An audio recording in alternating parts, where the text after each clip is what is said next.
오늘 우리에게 주신 하나님의 말씀은 신약성경 마가복음 3장 1절부터 6절까지 말씀입니다.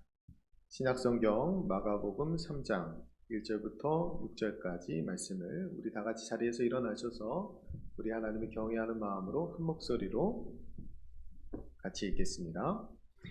예수께서 다시 회당에 들어가시니 한쪽 손 마른 사람이 거기 있는지라. 사람들이 예수를 고발하려 하여 안식일에 그 사람을 고치시는가 주시하고 있거늘 예수께서 손 마른 사람에게 이르시되 한가운데 일어서라 하시고 그들에게 이르시되 안식일에 선을 행하는 것과 악을 행하는 것 생명을 구하는 것과 죽이는 것 어느 것이 옳으냐 하시니 그들이 잠잠하거늘 그들의 마음이 완악함을 탄식하사 노하심으로 그들을 둘러보시고 그 사람에게 이르시되 내 손을 내밀라 하시니 내밀매 그 손이 회복되었더라. 바리새인들이 나가서 곧 헤롯 왕과 함께 어떻게 하여 예수를 죽일까 의논하니라. 아멘. 자리에 앉으셔도 됩니다. 우리 찬양대에서 하나님께 찬양으로 영광 올려드리겠습니다.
기도하겠습니다.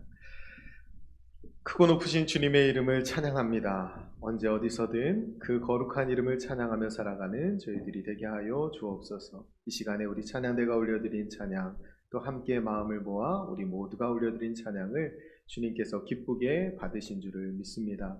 우리의 왕 되시는 주님의 이름을 늘 높여드리며 하나님을 찬양하며 살아가는 주의 백성들이 다 되게 하여 주옵소서. 이 시간 열려진 우리의 심령 가운데에 주님께서 말씀으로 찾아와 주실 것을 저희들이 기대합니다. 사모하는 심령 가운데 만족함으로 채우신 주님, 하나님 우리에게 이 시간에 계시와 지혜의 영을 더하여 주셔서 하나님 말씀이 들려지게 하시고 우리 심령에 귀한 말씀 받아서 그 말씀대로 살아가는 믿음의 사람들이 다 되게 하여 주옵소서. 이 시간의 말씀으로 우리 가운데 친히 찾아와 주실 것을 믿으며 감사드리며 축복하며 살아계신 예수님의 이름으로 기도드립니다. 아멘. 네, 찬양대가 많이 늘었네요. 새로 등록한 새가족분도 같이 참여해 주셔서 감사하고요. 우리 찬양대 위해서 한 해 동안 사역 잘 감당하도록 여러분이 기도해 주시면 감사하겠습니다. 왕을 왕되게 하라라는 표어로 우리가 주제를 삼고 한 달 동안 설교하는데, 첫째 주는 예배, 그 다음 말씀, 기도, 선교회, 오늘 두 번째 주 말씀입니다. 오늘 말씀을 주제로 함께 은혜를 나누는데요, 부제가 있어요. 부제는 뭐냐면 어느 것이 옳으냐, 이것이 부제입니다. 우리가 이 질문을 마음속에 품고 한 해를 살 수 있었으면 좋겠어요. 우리가 어느 것이 옳으냐, 이 질문 앞에서 어떻게 반응하느냐에 따라서 올 한 해가 달라질 거라고 믿습니다. 어느 것이 옳으냐. 디모데후서 2장 15절 말씀에 너는 진리의 말씀을 옳게 분별하여 부끄러울 것이 없는 일꾼으로 인정된 자로 자신을 하나님 앞에 드리기를 힘쓰라 라고 말씀하셨습니다. 그러니까 우리가 하나님 말씀 읽는 거 참 중요한데 결국에는 옳게 분별하지 못하면 옳게 행동하지 못해요. 그러니까 옳게 분별하는 것이 먼저 있어야 합니다. 그리고 시편 50편 23절에 보면 감사로 제사 드리는 자가 나를 영화롭게 하나니, 여기 많이 들어보셨죠? 감사로 제사 드리는 자가 나를 영화롭게 하나니 그의 행위를 옳게 하는 자에게 내가 하나님의 구원을 보이리라. 아멘. 우리가 예배했어요. 감사로 하나님을 제사했습니다. 그럼 그 예배가 어떻게 된다고요? 옳은 행위로 이어져야 된다고. 그래야 하나님의 구원을 본 사람이라는 거예요. 우리의 예배가 행동으로 이어져야 됩니다. 옳은 행동으로. 그것이 구원받은 자다운 삶으로 이어지는 것입니다. 우리가 한 해 동안에 진리의 말씀을 옳게 분별함으로 하나님 앞에 부끄러움이 없는 신자로 서는 그런 복된 한 해가 되시기를 간절히 축원드립니다. 누가복음 10장에 보면 우리가 잘 아는 강도 만난 자, 그를 도운 선한 사마리아인 이야기가 기록되어 있습니다. 그때 율법학자가 예수님에 와서 묻는데 그 물음의 시작이 이래요. 그 사람이 자기를 옳게 보이려고 예수께 여짜오되 그러면 내 이웃이 누구니까? 자기를 옳게 보이려고 찾아왔어요. 그에게 예수님께서 어느 것이 옳은지 가르쳐 주시는 이야기가 선한 사마리아인의 이야기예요. 제사장이 이렇게 기록되어 성경에 똑같이 제가 기록되어 있는데, 제사장은 그를 보고 피하여 지나가고 레위인은 그를 보고 피하여 지나가고 똑같이 기록되어 있어요. 세 번째, 선한 사마리아인은 그를 보고 불쌍히 여겨 가까이 가서. 하나만 차이가 있어요. 똑같이 봤는데 뭐예요? 긍휼의 마음이 있었어요. 불쌍히 여기는 마음이 있었다라는 것. 그래서 강도 만난 자를 불쌍히 여기는 것, 이것이 신앙이고 이것이 옳은 자. 그리고 오늘 장로님께서도 기도하셨는데 우리가 선한 사마리아인처럼 부제에 힘쓰자라고 기도하셨는데, 우리가 예배했다면 반드시 이 주님의 긍휼의 마음이 있어야 합니다. 이것이 왜 옳은 일이냐면 긍휼이야말로 우리를 향하신 주님의 마음이기 때문에.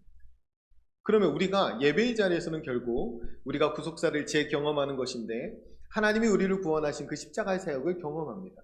하나님 우리를 왜 구원해 주셨어요? 우리를 불쌍히 여겨주셔서, 우리를 긍휼히 여겨주셔서 우리 대신 십자가를 져주셨어요. 그 주님을 만나는 시간이 예배 시간입니다. 그 주님을 만났다면 당연히 우리 마음에 긍휼의 마음이 있겠죠. 그리고 그 긍휼의 마음이 옳은 행동으로 이어진다. 그래서 성경을 읽을 때, 말씀을 들을 때 이 긍휼의 마음이 있어야 말씀이 읽혀지고 또 적용됩니다. 이게 너무나 중요한 거죠. 오늘 본문에서 1절부터 3절까지 말씀을 우리가 같이 함께 읽겠습니다. 1절부터 3절까지 말씀 같이 읽습니다. 예수께서 다시 회당에 들어가시니 한쪽 손 마른 사람이 거기 있는지라. 사람들이 예수를 고발하려 하여 안식일에 그 사람을 고치시는가 주시하고 있거늘 예수께서 손 마른 사람에게 이르시되 한가운데에 일어서라 하시고. 아멘. 여기에서 손 마른 사람이라고 기록되어 있는데 이거 원어로는 수동태 분사형입니다. 그러니까 처음부터 손이 말랐다는 게 아니라 어느 순간 한쪽 손이 마르기 시작해서 말라버렸다는 소리예요. 이게 지금 사실은 이 당시의 종교 기득권자들, 특히 바리새인들을 지적하는 내용입니다. 처음에는 그렇지 않았는데, 처음에는 하나님의 사람 같았는데 어느 순간에 손 말라버린 사람처럼 되었다라는 겁니다. 하나님의 택한 백성들이 한순간에 이 손 말라버린 사람처럼 변화됐다는 거예요. 하나님의 은혜와 하나님의 긍휼에 대한 감격이 사라지는 거예요. 손이 마르면 뭐가 마르는 거예요? 말라본 적이 별로 없으시죠? 손이 마르면 뭐가 말라요? 살이 마르고 피가 말라요. 그죠? 우리 그리스도인들은 주님의 살과 피를 먹고 마심으로 생기를 얻어서 사는 사람들입니다. 근데 이게 말라버린 거예요. 주님의 살과 피. 죽어 마땅한 죄인에게 주님이 기꺼이 살과 피를 흘려주셨어요. 그런데 그 은혜를 잃어버린 겁니다. 이게 그 당시의 종교 기득권자들의 모습이었어요. 이들에게 사실 어느 것이 옳으냐라는 질문은 예수님께서 바리새인들에게 한 질문이에요. 바리새인들은 바리새라는 말이 구별되었다라는 뜻이에요. 그들은 더 구별되고 싶었어요. 하나님의 말씀 더 잘 지키고 싶었어요. 그래서 율법에 여러 가지 규칙들을 만들어서 해야 될 것과 하지 말아야 될 것을 구별해서 더 많이 만들었어요. 613개나 만들었습니다. 그 중에 안식일 규례가 가장 강력했는데 어느 정도였냐면 담벼락에 무너져서 사람이 깔렸어요. 그러면은 요만큼만 들어서 죽었는지 살았는지 확인한 다음에 죽었으면 그냥 놔뒀습니다. 안식일에. 일할 수 없어서. 죽지 않았으면 들어 올리는데. 그 정도로 답답할 정도로 이 규례를 만들어서 규칙을 만들어서 지키면서 바리새인들의 특징이 뭐였어요? 그들의 기도에서 나타나는데 주여 저 세리와 같지 않음을 감사하나이다. 저 세리와 내가 구별되었음을 감사합니다. 이러는 거예요. 그러니까 하나님이 주신 긍휼의 은혜는 다 잃어버린 그 바리새인들이 이 안식일에 저 예수님이 저 고치나 안 고치나 지금 주시하고 보고 있는 거예요. 2절에 보면 안식일에 그 사람을 고치시는가 주시하고 있거늘 고치면 문제 삼으려고. 이게 지금 은혜는 다 잃어버린 거예요. 살과 피가 말라버린 겁니다. 그래서 그거 주시하고 있는 거예요. 그런데 주님이 어떻게 하시냐면 3절에 한가운데로 일어서라고 해요. 여기 잠깐 와봐, 여기 잠깐 서봐 이렇게 하는 게 아니라 한가운데 일어서라고 하는 거죠. 이거는 예수님이 거의 자살행위가 같은 거예요. 이 일 때문에 예수님 헤롯 왕과 함께 어떻게 예수님을 죽일까 논의했다고 6절에 기록되어 있습니다. 그러니까 굳이 한가운데에 세워서 공개적으로 안식일을 범하는 이 일을 행함으로 인해서 예수님이 공경에 처하시게 되는 거예요. 결국에 십자가에 달리게 되는 거죠. 근데 예수님이 여기에서 한가운데 일어서라 라고 말씀하시는데 신약에서 일어서라 라는 말은 다 부활의 용어예요. 주님이 지금 일어서라, 고쳐져라, 회복되라 이렇게 말하는 거예요. 어쩌면은 그 손 많은 그 한 사람에 대해서 말씀하시는 거지만 결국에는 그 공간에 있는 실제로 종교 기득권자들 어느 순간에 한쪽 손 마른 사람과 같이 주님의 생기를 다 잃어버린 사람들에게 주님이 선포하는 겁니다. 일어서라, 회복되라 그렇게 선포하는 거예요. 오늘 우리에게도 주님이 말씀하십니다. 우리가 십자가의 감격을 잃어버리고 우리가 주님의 살과 피를 먹고 마신 자답게 살지 못하고 어느 순간에 생기 없이 그렇게 살아가고 있는 우리에게 하나님 오늘 말씀하시는 거예요. 일어서라, 고쳐져라, 회복되라 그렇게 말씀하십니다. 우리 안에서 먼저 이 십자가에 대한 감격이 회복돼야 돼요. 말라버린 우리 안에 말라버린 우리의 혈관을 따라서 주님의 그 뜨거운 피가 흘러야 회복이 일어나는 겁니다. 그래야 우리가 형제자매, 우리가 왜 다 형제자매라고 합니까? 같은 피가 흘러서 형제자매라고 하는 거예요. 예수님의 뜨겁게 예수님의 피가 흘러야 우리가 하나님의 말씀이 읽혀집니다. 그 피가 흘러야 말씀이신 주님을 만나게 돼요. 그리고 비로소 우리도 사랑을 흘려보낼 수 있게 됩니다. 성경 전체는 예수님에 대한 이야기예요. 오실 예수님과 오신 예수님에 대한 이야기입니다. 그런데 내가 그 예수님의 십자가에 대한 감격이 없다면 그냥 이 성경은 여느 책하고 똑같이 그냥 읽혀질 뿐이에요. 좋은 말씀이네. 새로운 걸 알았네. 그러나 내 안에 역사는 일어나지 않습니다. 말씀은 지식이 대단해야 읽혀지는 게 아니에요. 한글만 읽을 수 있으면 다 읽을 수 있고 어쩌면 그 당시에 배우지 못한 사람들까지 다 알도록 하기 위해서 주님께서 비유로 더 쉽게 풀어서 말씀하신 부분이 더 많이 있습니다. 문제는 뭐냐면 우리가 십자가에 대한 감격이었기 때문에 그래요. 예수님의 피가 흐르지 않는 예수님의 사람이 아니니까 예수님의 이야기가 감격으로 다가오지 않는 겁니다. 성경은 하나님의 감동으로 기록되어 있어요. 그 하나님이 지금도 살아계십니다. 우리가 성경을 수백 번 읽어도 또 읽고 또 감동이 되는 것은 그 주님이 지금 살아계셔서 그 성령께서 우리를 감동하시기 때문입니다. 그런데 우리 안에 이 뜨거운 피가 흐르지 않으면 아무리 읽어도 소용없어요. 읽히지 않아요. 주님 말씀이 이렇게 분별되지 않습니다. 우리가 이 회복이 먼저 있어요. 예배의 자리에서 하나님을 만나고 그 회복이 있는 사람이 비로소 그 긍휼의 마음을 가지고 말씀을 옳게 분별하기 시작합니다. 그러니까 예배 너무 중요하고 예배받은 은혜로 다시 하나님의 말씀 안에서 주의 음성을 듣는 것이죠. 바라기는 이 말씀을 통해서 여러분을 소생시키시는 하나님의 은혜를 경험하기 원합니다. 예배의 자리에서 여러분을 다시 살리시는, 다시 생기 있게 하시는 그 하나님의 은혜를 먼저 경험하고, 여러분에게 뜨거운 예수님의 피가 다시 흘러서 그 주체할 수 없는 사랑으로, 생명으로, 긍휼로 살아가는 저와 여러분 되시기를 간절히 축원드립니다. 하나님은 우리를 그렇게 불러주셨어요. 우리가 4절 말씀 한번 같이 더 읽겠습니다. 4절입니다. 4절 말씀을 같이 읽습니다. 그들에게 이르시되 안식일에 선을 행하는 것과 악을 행하는 것, 생명을 구하는 것과 죽이는 것, 어느 것이 옳으냐 하시니 그들이 잠잠하거늘. 아멘. 바리새인들에게는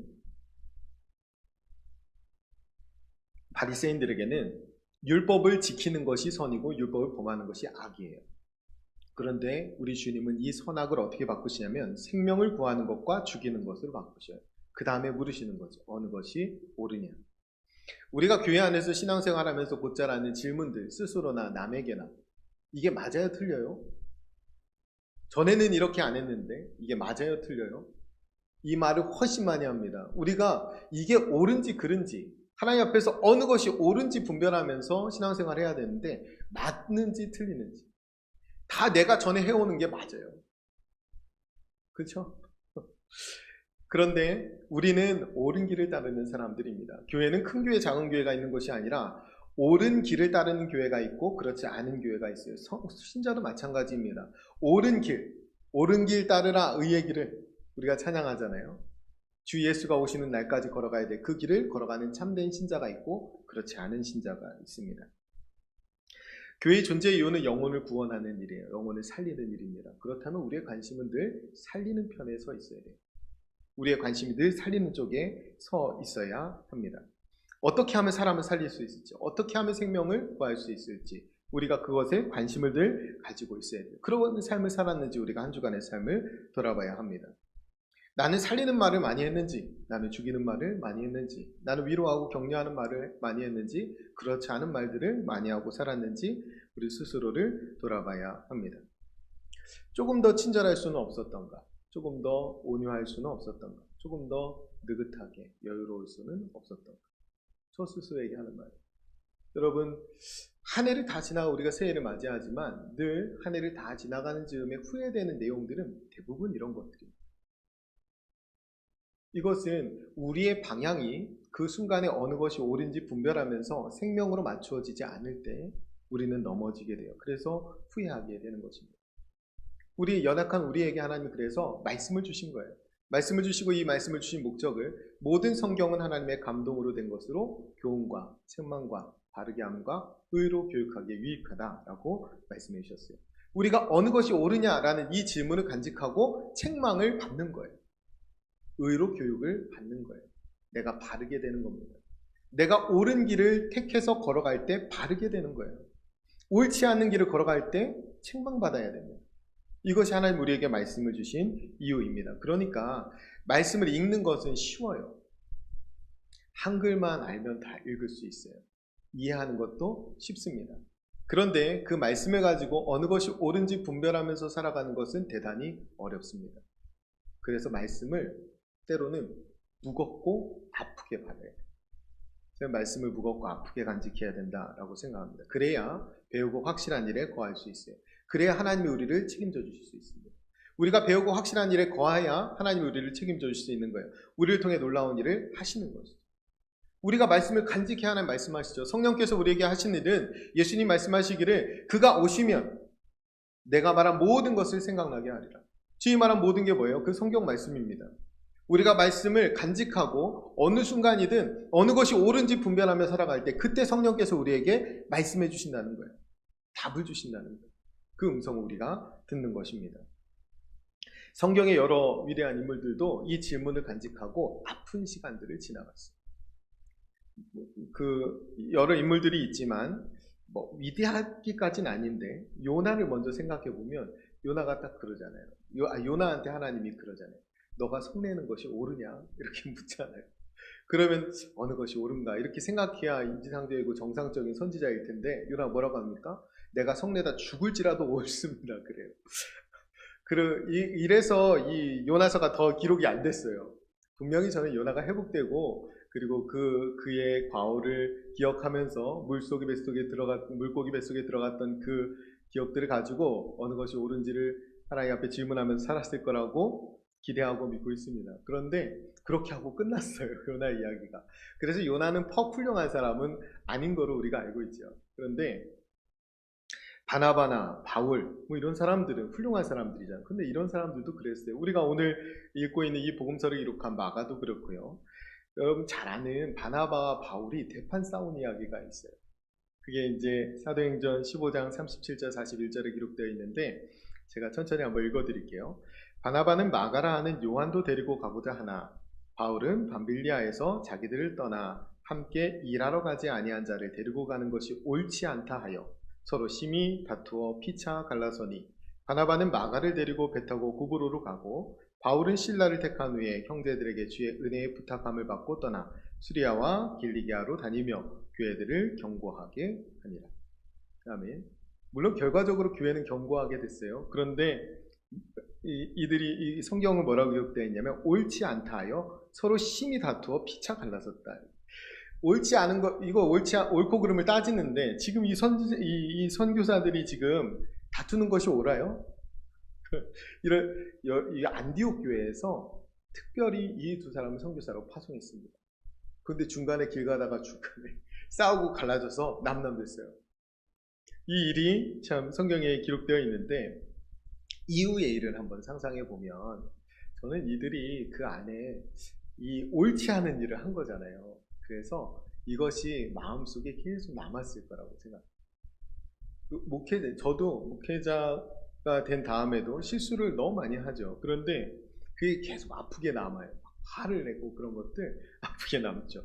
그러니까 바나바 바울이 선지자로 파송받아서 지금 복음 전하고 생명 살리는 사람들인데 이들이 이렇게 피차 싸우고 갈라진 일이 이들 마음에는 굉장히 아프게 남았을 거라고 생각합니다. 그래서 이들이 어느 것이 옳으냐 이 질문을 아프고 무겁게 간직한 사람들이라고 생각해요. 교회가 새가족 사역을 보통 바나바 사역이라고 합니다. 그러니까 바나바 사역은 뭐냐면 1대1로 케어해 주는 거예요. 1대1로 내 가족처럼 교회에 잘 적응하도록 그거 바나바 사역이라고 합니다. 바울이 이렇게 갈라선 다음에 마음을 생각하지 않았겠어요. 사실 바울은 자기 조카 아닙니까? 이 마가가 평들어 준 거예요. 타우루스 산막 앞에서 겁나서 그냥 집으로 갔어요. 마가가 부잣집 아들이거든. 마가의 다락방에서 120명이 모이잖아요. 되게 부잣집 아들이에요. 그러니까 고생을 안 해보고 산 거예요. 그래서 그냥 갔어요. 그런 경우도 참 드물죠. 선교하다가 힘들어 못하겠어요. 그냥 갔는데 바나바는 일방적으로 자기 조카 편을 든 거예요. 그러다가 그 옳지 않다 해서 갈라선 거잖아요. 그게 바나바에게는 마음에 걸렸을 거예요. 내가 내 가족이라고 너무 편들었구나. 그래서 그 이후에 바나바의 삶은 모든 사람을 친족과 같이 대하는 삶이었다고 저는 생각합니다. 모든 사람을. 그래서 바나바 사역 지금 하는 거예요. 모든 사람을 친족과 같이, 모든 사람을 마음과 같이 품어주는. 실제 바울이 사역할 수 있도록 품어준 사람이 바나바예요. 바울이 식과할 때 그 바울 데려다가 목회할 수 있도록 해준 사람이 바나바예요. 그러니까 바나바는 다시 그 본인의 하나님이 신 소명을 발견하고 그 일을 끝까지 열심히 밤빌리아로 가면서 했을 거라고 믿습니다. 바울은 어땠을까요? 지금 젊은 날의 바울이거든요. 바울이 디모데전서에서 자기를 뭐라고 고백하냐면 죄인 중에 괴수라고 하죠. 내가 비방자요, 박해자요, 폭행자였다 이렇게 얘기하죠. 바울이 다메섹까지 그 예수 믿는 사람 잡아 죽이겠다고 거기까지 갔던 사람이에요. 베냐민 지파의 히브리인 중에 히브리인, 가말리엘 문화생, 일찍 젊은 나이에 출세한 사람, 그리고 많은 힘을 가지고 살았던 사람. 이 사람은 어떤 기질이었겠어요? 하면 무조건 된다 이런 기질이 아니었겠어요? 그런데 도망간 마가를 용납할 수 없죠. 그게 젊은 날의 바울이에요. 그런데 바울이 그렇게 보내고 신라와 함께 이 수리아와 길리기아로 가면서 복음을 전하면서 계속 마음이 안 좋지 않았겠어요? 바나바는 바나바대로 마음이 안 좋았겠지만 이 바울도 바울 나름대로 마음이 안 좋았을 겁니다. 내가 또 기질이 나와가지고 그렇게 안 해도 될걸. 그런 마음이 들지 않았겠어요? 스스로 죄인 중에 괴수라고 고백한 바울이라면 이 일이 내내 무거운 죄로, 무거운 짐으로 그에게 남았을 거예요. 그래서 그가 죄인됨을 고백하고 또 그가 죄가 많은 것에 은혜가 많다고 고백하잖아요. 다시 하나님의 은혜를 더 크게 고백하면서 한 영혼을 사랑하며 끝까지 복음을 전하는 그 사역을 감당했다고 저는 믿습니다. 그가 디모데후서 4장 9절, 그러니까 이 디모데후서 쓸 때는 영적인 아들과 같은 디모데에게 목회를 이렇게 해라 라고 권면하는 거예요. 그러니까 바울이 노년에 쓴 서신이죠. 그 서신에 이렇게 기록되어 있습니다. 마가를 데리고 오라. 그가 나의 일에 유익하다. 전혀 다른 사람이겠죠. 이 다툰 일이 어쩌면 둘에게 어느 것이 옳으냐 이 질문을 간직하고 살게 하는 계기가 되었을 겁니다. 이 질문을 간직하고 사는 건 앞서 말씀드렸지만 무겁고 힘든 일이에요. 그런데 그 질문을 간직할 때 우리는 십자가의 길을 걸어갈 수 있어요. 한 영혼을 끝까지 사랑할 수 있습니다. 오늘 본문을 기록하고 있는 이 마가복음을 기록하잖아요. 마가는 어떻게 변화된 걸까요? 마가 도망갔잖아요. 그런데 가장 복음서 중에 가장 힘있게 기록된 복음서가 마가복음이에요. 로마 교회가 흐트러져 있을 때 그 교회 정신 차리라고 쓴 복음서거든요. 마가복음. 더군다나 마가는 12제자가 아니에요. 근데 이거 어떻게 마가가 이렇게 회복돼서 복음서까지 쓸 수 있는가? 베드로전서 5장 13절에 가면 베드로 사도가 이렇게 기록하고 있습니다. 내 아들 마가도 그러하니라. 마가는 베드로의 아들이 아니에요. 영적인 아들이죠. 이 기록에 따르면 이 마가는 베드로의 통역관이었다라고 합니다. 그러니까 베드로가 마가를 걷어준 거예요. 그리고 자기의 영적인 아들로 삼았고 그 베드로의 영향을 가장 많이 받았기 때문에 이 마가복음에는 마치 베드로가 말한 것 같은 베드로의 문체가 많이 등장합니다. 그러니까 이 마가가 베드로의 영향을 많이 받았다라는 거죠. 그래서 12제자가 아니었음에도 이 복음서의 내용을 기록할 수 있었던 거예요. 그러면 마가는 어떻게 변화됐을까요? 어떻게 바울에게 유익한 인물로 이 마가가 변화될 수 있었을까요? 그것은 말할 필요도 없이 베드로 때문이지. 베드로야말로 도망침의 선구자 같은 사람이에요. 예수님이 너 나를 도망칠 거야, 나 부인할 거야 했는데 저는 절대, 쟤네들은 다 그래도 저는 안 그럽니다. 그래서 한 번에 다 보내버렸잖아요. 베드로가. 그러고서는 베드로가 물론 마지막까지 다 도망간 다음에 끝까지 따라가긴 하지만 거기서 예수님께 아픈 말을 하고 돌아오죠. 욕하고 부인하잖아요. 3번이나. 그에게 예수님이 찾아오셔서 3번 물으시죠. 내가 나를 사랑하느냐? 내가 나를 사랑하느냐? 내가 나를 사랑하느냐? 그리고 그 사랑으로 충분하다 하시면서 다시 사명을 맡기십니다. 그렇기 때문에 베드로는 이 마가를 가장 잘 회복시킬 수 있는 사람이에요. 나도 그랬어. 나도 도망쳤어. 나도 예수님 부인했어.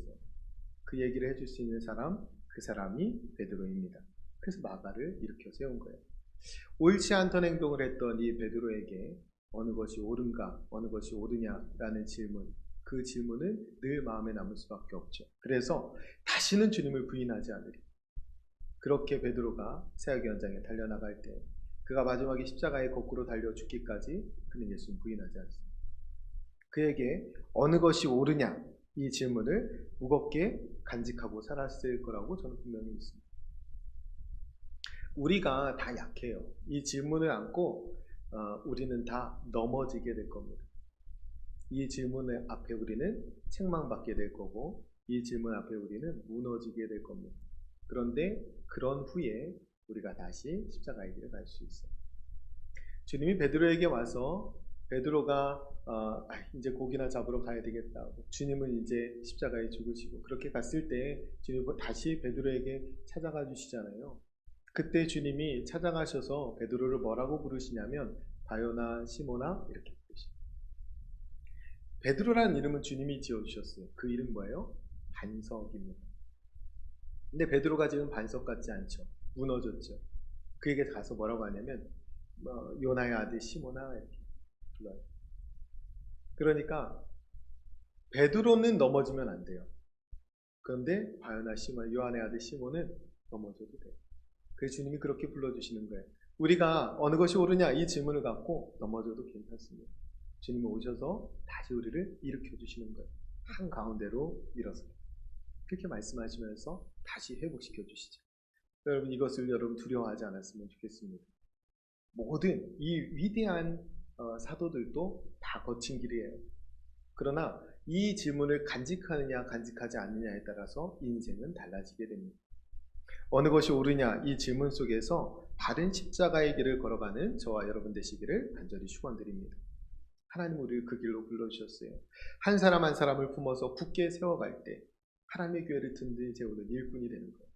여러분이 하나님 교회뿐이겠어요. 하나님의 나라를 그렇게 든든히 세워가고 여러분이 있는 곳에 하나님의 나라가 오게 하는 사람들, 그 사람들이 되기 위해서는 말씀의 길을 걸어가야 합니다. 우리 5, 6절 말씀을 마지막으로 같이 읽습니다. 5절, 6절 말씀 같이 읽습니다. 그들의 마음이 완악함을 탄식하사 노하심으로 그들을 둘러보시고 그 사람에게 이르시되 내 손을 내밀라 하시니 내밀매 그 손이 회복되었더라. 바리새인들이 나가서 곧 헤롯 왕과 함께 어떻게 하여 예수를 죽일까 의논하니라. 아멘.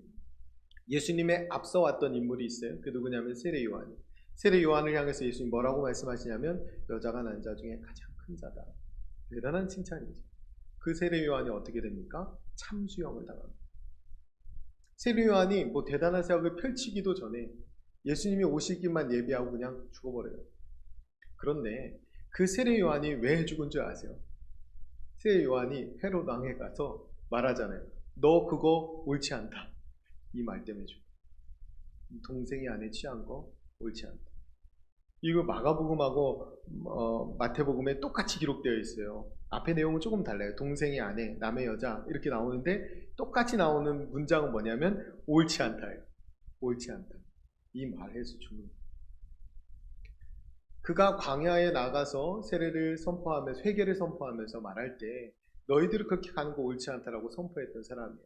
그 안에 스스로 어느 것이 옳은지 늘 고민하면서 그가 비록 광야에 있을지라도 하나님의 뜻을 구하며 하나님의 뜻대로 살아가는 선지자의 사명을 감당했다라는 겁니다. 그런데 그거 옳지 않다라는 말을 한 것 때문에 죽게 돼요. 예수님은 오늘 이제 이 일로 인해서 예수님은 십자가에 죽게 됩니다.